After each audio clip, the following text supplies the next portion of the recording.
வணக்கம் உறவுகளே, நான் உங்கள் ஐயன் துபாய் அபுதாபிலிருந்து. இன்றைக்கி ஒரு வருத்தமான செய்தி உறவுகளே.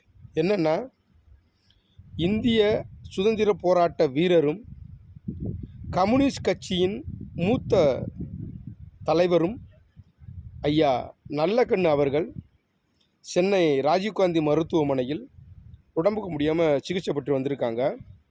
இன்று மதியம் 2 மணி அளவில் அவர் இயற்கை எய்தினார் என்ற செய்தி வெளியே தெரிவிச்சிருக்காங்க. அதை கேள்விப்பட்ட உடனே மனசுக்கு ரொம்ப வேதனையாக இருந்துச்சு. ஏன்னா, தமிழ்நாட்டு மக்களையும் மண்ணையும் நேசித்த ஒரு மனிதர் அவர். கரைவடியாக கரங்களுக்கு சொந்தக்காரர் ஐயா நல்லக்கண்ணு அவர் தான். ஏன்னா, கம்யூனிஸ்ட் கட்சி கொடுத்த 1 கோடி ரூபாயை அப்படியே கட்சிக்கே நிதியாக கொடுத்துட்டார். இன்று வரை அவர் வாடகை வீட்டில் தான் வச்சு வந்திருக்காரு. சொந்த வீடு கூட கிடையாது. தமிழ்நாட்டில் தென் மாவட்டங்களில் மண் குவாரிகள் அதிகமாக நடக்குதுன்னு சொல்லி போராட்டம் பண்ணி அந்த மண் குவாரிகளை போல் தடுத்து நிப்பாட்டினார். அந்த மாதிரி மக்களுக்காக உழைத்த மனிதர் அவர். உண்மையிலேயே இந்த மாதிரி மனிதர்களெல்லாம் நம்ம தமிழ்நாட்டில் வாழ்ந்தாங்க, நானும் தமிழ்நாட்டுக்காரன் தான்டா அப்படின்னு சொல்கிறதுல உண்மையிலே ரொம்ப பெருமையாக இருக்குது.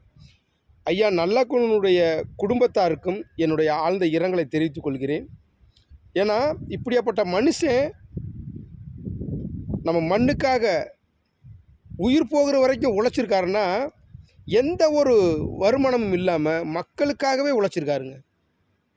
உண்மையிலேயே சுதந்திர போராட்டத்தில் இருந்து தொடர்ந்து இன்று வரை தொடர்ந்து போராட்டம், எல்லா மக்களுக்காகவும் தமிழ்நாட்டு மண்ணுக்காகவும் தொடர்ந்து போராட்டம் பண்ணியே இருந்தவர். உண்மையிலே அந்த மாதிரி ஒரு மனிதரை இழந்து இன்றைக்கி ரொம்ப வேதனையிலே இருக்கோம். ஆகையினால் உறவுகளே, அந்த ஐயா நல்லக்கண்ணு அவர்களுக்கு என்னுடைய ஆழ்ந்த இரங்கலை தெரிவித்துக் கொள்கிறேன்.